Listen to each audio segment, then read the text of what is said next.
You know how some talented writers can just take you back to a really important emotional time in your life in a way that's very gripping and powerful and important? Well, the author of this article we're about to read does not do that. Instead, they bring me back to the feeling of being in high school. And if you weren't popular in high school, even if you were a little shit, a little asshole, you still weren't quite in the same class as the people who were bullying you. So, with that said, welcome back to high school, where the author of this article has decided to write the long list of celebs who hate Justin Baldoni. And it's pretty clear from reading this article that a lot of these people graduated from high school 20 to 30 years ago, but their personalities certainly didn't. If you've been out of high school longer than you were in it, it's time to update your personal software. But let's go ahead and take a look at what the list has to say about Justin Baldoni. I'm sure this is a well thought out, well researched article. Justin Baldoni's rise to being a household name began with his breakout role as a swoon-worthy love interest on Jane the Virgin. And if you watch that show, you know who Rafael Solano is.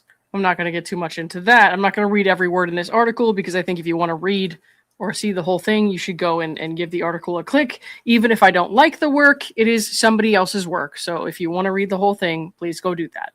They say the actor took on the role as a feminist ally, even publishing 2 books in his own experiences. With books, podcasts, and director gigs, Baldoni soon shifted public perception of himself as just a heartthrob on television dramedy to a well-respected voice and director. They mention, of course, he got the rights to It Ends With Us and that it should have been a high point for him in his career.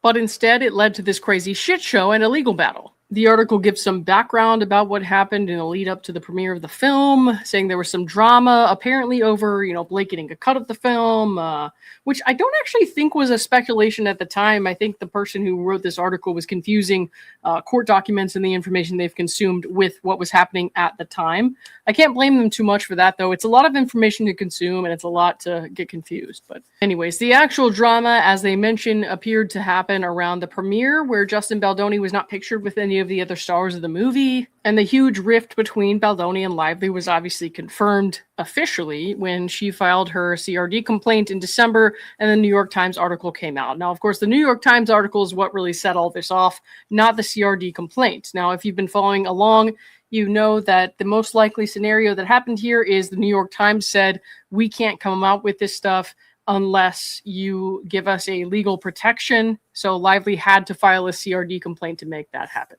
My strong opinion is that Blake Lively didn't expect this to go this far. I thought, maybe she expected them to be pressured and to settle, to just roll over like they had been to all of her demands throughout the filming. But the film was done and released. And at that point, the box office numbers were in. And so they had nothing left to lose. They kept caving to her demands throughout all of that because she had so much power and control that she could ruin the film and the release of the film and the success of the film. And that was no longer an issue. So once she actually filed the CRD complaint and went to the New York Times, they no longer had any incentive to pretend that they did anything wrong, to pretend that her version of events was accurate, correct, and they had to just sit down and take it. At that point, they had a right to defend themselves. So that's when things blew up. If Blake Lively had just let it go and gone on with her career, it probably would have been fine. I really don't think things would have lasted longer than a couple of months, criticism-wise. It would have been a distant thing in the rearview mirror that didn't really mean anything at all, because it would just be rumors. But the thing is, when we go into reading more about this stuff, it's like the backlash that she was getting happened organically, I believe. But even if it didn't happen organically, the backlash that she was getting was over her own behavior, her actions, her confirmed real life human behavior in the past. So you can kind of ignore it and move on, like I said, and it'll pass in a couple of months, tops. You can apologize, say, yeah, I didn't really handle that very well. I rely on the public for my career, so I should probably try to make good from a public opinion standpoint and then apologize and move on. Or you could go nuclear scorched earth like she did. And the thing about going nuclear scorched earth is if somebody did that and they were actually in the right and they had actually been harassed or abused or whatever, I would totally be on their side. But that's not what happened here. Instead, she took great offense to this backlash to actually true information about her own past and behaviors. And she tried to convince people and shove down their throats that no, she didn't do that, or no, it's not that bad, or she ignored it, and then started complaining about other things. Like, all she needed to do, in my opinion, is chill out and apologize. I certainly would have been like, oh, okay, well, that was like 10 years ago. She said she's sorry. What do you want me to do about it? I don't care about that, because I don't. I don't care about somebody's past mistakes from forever ago. But if that person continues to show that they're a bad person and they don't care to apologize, they don't care to do better, then that's when I have a problem. So anyways, moving on to these 11 people who supposedly have problems with Justin Baldoni. Their first example is Ryan Reynolds. Ryan Reynolds, who is married to Blake Lively. Like, I'm not really going to take his word too well because he's literally her spouse. You know what I mean? Like, I don't know what else he would do other than support her in that scenario where, you know, their reputations and careers depend on public opinion. Like, what else am I supposed to think about that? The article says Ryan accused Jamie and Justin of being everything from dumb juice to predatory fraudsters. And the thing is, that literally means nothing to me, because even if he was just believing what his wife said was bullshit. I know a lot of people aren't going to want to hear that, especially in this day and age. Everything is supposed to be black and white. It's supposed to be right versus wrong, but it's a little more muddy than that, to where people are accused of doing wrong where they haven't. And that's what I believe we're looking at here. So no, I'm not just going to take his insulting words towards those people as a character defect, especially if he's just going off the account of someone else, like we are, the account of Blake. Because Blake seems to be not that credible, and she did that to herself when she made complaints and accusations about certain types of footage that she didn't know was recorded. She didn't know there was audio on those recordings, and then it got released, and she had egg on her face. So no, I don't think Ryan Reynolds, even on this long list of celebrities, like, I don't think that means anything. Moving on. Jenny Slate called Justin Baldoni a narcissist. Let's see what that's about. Slate released a public statement to the Today Show reaffirming her support of Lively and condemning what she believed was a smear campaign against her. And the problem with that is that we now have Ryan Reynolds and Blake Lively text messages from them to Jenny Slate and other cast, where they're trying to convince people that Justin Baldoni has formed some sort of bot army against her, and they must be 13-year-olds or bots. And so again, these public figures who rely on the public refuse to acknowledge their wrongdoing. They refuse to acknowledge any part they may have played. And they have this superiority complex. Everybody seems to have taken Blake Lively's word for why the advertising campaign was getting them so much backlash. Everybody seemed to take her word for the fact that Justin Baldoni, was talking about domestic violence and all that in his promotion of the movie, and she tried to blame it on Justin that they weren't doing that. But the truth is that Blake and Ryan were profiting off of, advertising their own companies. They didn't want to shift the advertising narrative. She had the power to demand that Sony give her cut of the movie, despite it underperforming compared to Justin's cut 2 times at least. She had the power to demand they sign a list of things they didn't agree with, because they never did. But she had the power to make them sign that, or she wouldn't complete and promote the film. She had all this power over this huge hundreds of millions of dollars worth of a project that Sony and Wayfarer Studios couldn't afford to lose. And so these people act like there was some sort of power dynamic, and she tried to convince people there was some sort of power dynamic where Justin was in control of the advertising and marketing of the film, when actually it was Blake Lively and her husband, Ryan Reynolds' company, Maximum Effort, who was in charge of that. And if she had the power to take over and then to have her cut of the film be chosen and to be the person in charge of promotion and all of that, she had the power to change the way they were marketing this film. She had the power to step in and say, no, we need to be having more serious conversations about domestic violence and the importance of DV relationships and recovery from that in this film. And she did not do that. She chose not to do that. And when she was asked in interviews what survivors could do if they had questions, if they had concerns, she said, well, what do you want me to do? Give you a location share for me? And she mocked it. She was sarcastic. And that's what she chose to do. That's not Justin Baldoni's fault. Her quotes, her words, that's attributable to her. All she had to do was apologize, and it would have blown over so quickly. None of this would have mattered. But it wasn't enough for it to blow over. She also wanted to leverage this into being a Me Too icon because she saw weak men. She saw weak, kind, good people that she could exploit. And I don't agree that that makes you weak. I'm just saying that's what she thought. She thought she was seeing weak men who would give in to her demands, give in to what she was saying, settle this lawsuit, give her what she wanted. And she was wrong. And that's why we're still here. So no, I don't give a flying fuck what Ryan Reynolds or Jenny Slate said. Jenny Slate complains that she made jokes about staring at Britney Spears' midsection for hours. And Justin said, same, because he was participating in a conversation. He said one word, same, which is clearly a joke. It's a joke. That's something a lot of us say all the time where we're trying to be funny about stuff that's like overblown and stupid. He said, same. And she said, that's a perfect example of him overstepping boundaries. You were in a conversation right there with or in front of him, and all he said was same. And that's what you got upset about. That's what you think you were wronged about. That's not a real grievance. That's a fucking high school diva trying to get revenge because she doesn't like the guy who was in charge. Here's some more incredibly stupid and overblown shit. Isabela Ferrer filed a motion against Justin Baldoni. And the person who wrote this article wrote this headline the way they did because they know that's all that's going to matter to people. They don't actually dig into it too much in the bold print, right? They wait and see like, oh, it doesn't matter if people skip over what's under it. Doesn't matter if we're being accurate or honest or truthful. The motion that she filed against Baldoni was because she didn't want to respond to a subpoena that he issued. A subpoena that's very relevant and should be cooperated with because she sent text messages to him that indicated that he was an extremely safe, comfortable, protective space for her as her director. And now she's saying, after spending time in Blake Lively's bed, literally in her bed with Blake Lively, as shown in Instagram, social media posts, whatever. Now she's saying that he did something wrong. She's saying in retrospect, well, I didn't think it at the time that it was bad, but now I think it's bad. Like, this long list of celebs who hate Justin Baldoni could not be more fucking obvious. It's pathetic.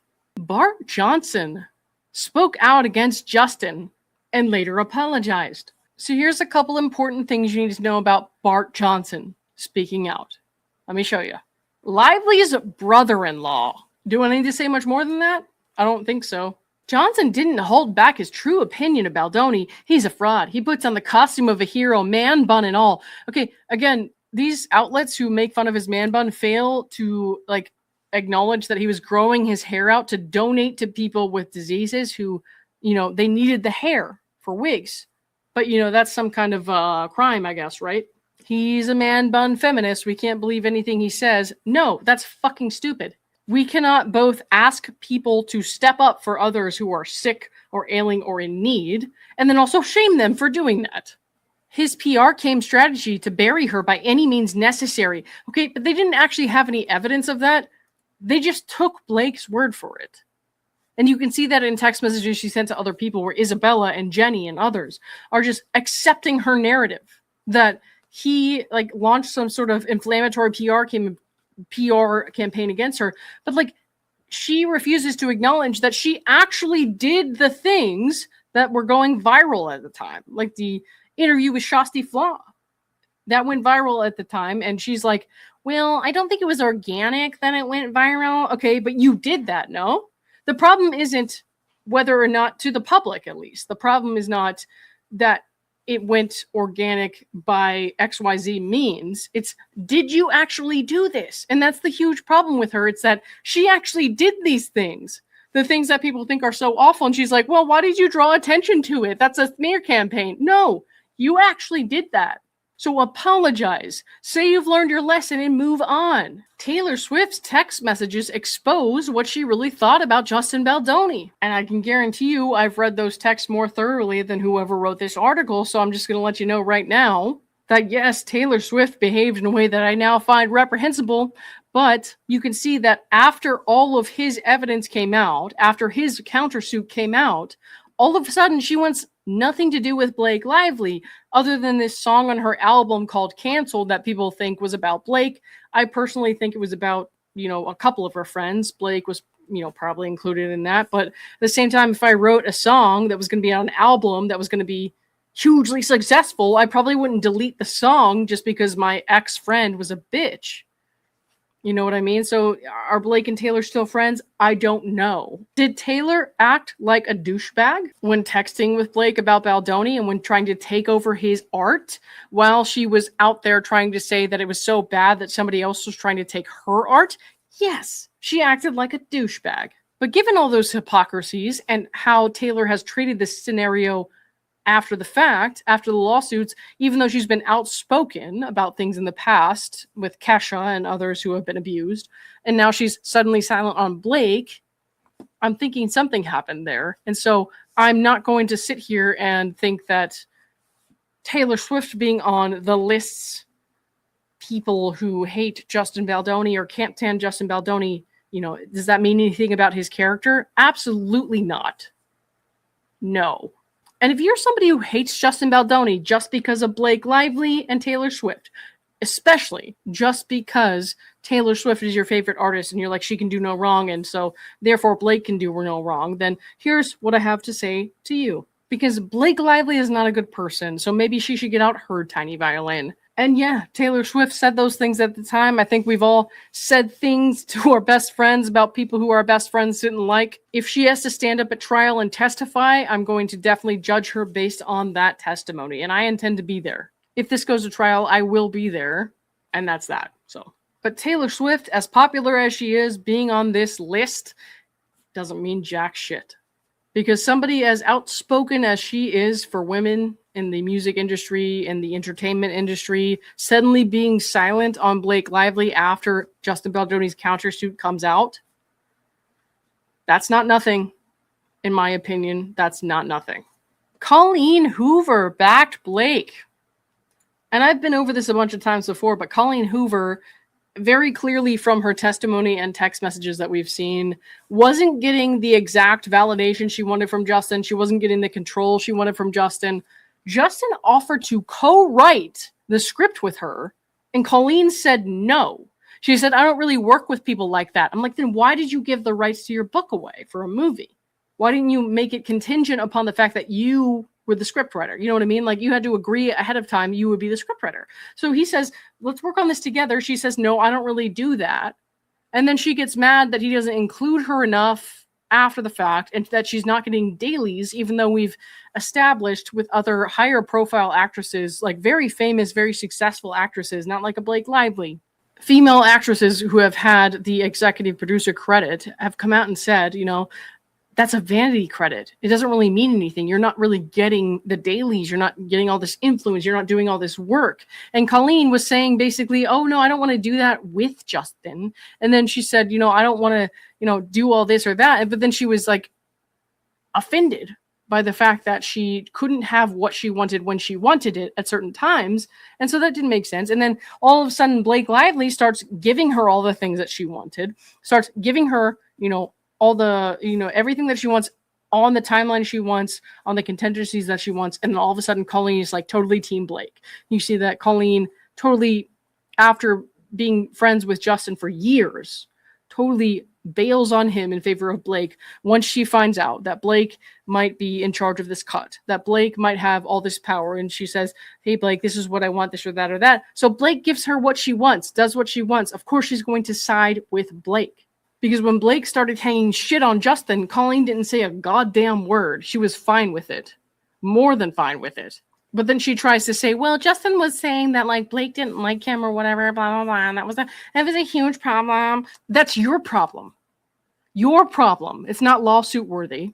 And if you hate him, it's because you said no in developing the script with him. So like, that's your problem. You signed it off. You signed off on those rights. Nobody's doing anything wrong by not giving you every single goddamn thing you ever wanted. It was literally offered to her, and she said no.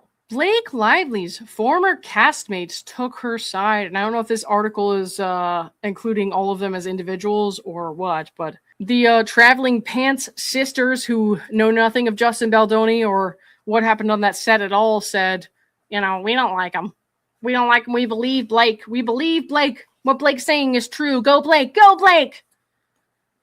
Because quite frankly, for most of these people, like, that was a huge deal for them to come out and be able to support their friend who told them all these horrible things. And so I'm not really judging them either. I'm saying their opinions and their statements don't mean much because they got one side of the story. They didn't say anything after the other side of the story came out, much like Taylor. And now where are they? Where are they? Like, I could probably get some old buddies from school to gang up with me and bully some dude too if I really wanted. I just don't have the desire. But, like, she does, apparently, and she has the power and the influence in Hollywood where these people are all trying to make a living to do so. Liz Plank quit her podcast with Justin Baldoni after the controversy. And I'm not going to say too much about that, but I will say that Liz Plank, I came to know who Liz Plank was from that podcast, and I also came to know her from an episode of her own making that she posted herself, where she goes around on the street grabbing men to show how uncomfortable women are when random men grab them. So she decided to harass people to make a point about harassment. So to punish vile, disgusting men who harass women, she decided to punish random male bystanders who weren't doing anything wrong. That's about all I need to know about Liz Plank. That and everything that she did and said while on the Man Enough podcast, and the fact that she was like, oh my gosh, let me just take this one opportunity to suck out to Blake and Ryan. I'm going to do so much better now. Oh my God, I'm going to do so much better now. Fuck off. And that, my friends, was the whole long list of celebs who hate Justin Baldoni. Celebs, who the last two were Liz Plank. Who fucking knows Liz Plank outside of this lawsuit? I don't know. Maybe some people do, but I didn't. I didn't until I started watching their podcast, but because of the lawsuit. But the former castmates of the Pants Sister movie, cool. Blake Lively's husband, the author of the book who wanted her version of the script made. Blake Lively's former best friend who only got one side of the story and then shut the fuck up after the other side of the story came out. Blake Lively's brother-in-law, who apparently apologized later, even though they didn't write much about that, if anything, in this article about the apology. Isabela Ferrer, who didn't want to answer a subpoena, but was extremely offended after the fact, after telling Justin Baldoni that she made it an extremely safe and fun and great environment for her on the set. After the fact, decided to complain about him making her, not even making her, but suggesting that her character lick a spoon during a scene, because that's what happened in the book that the movie is based on.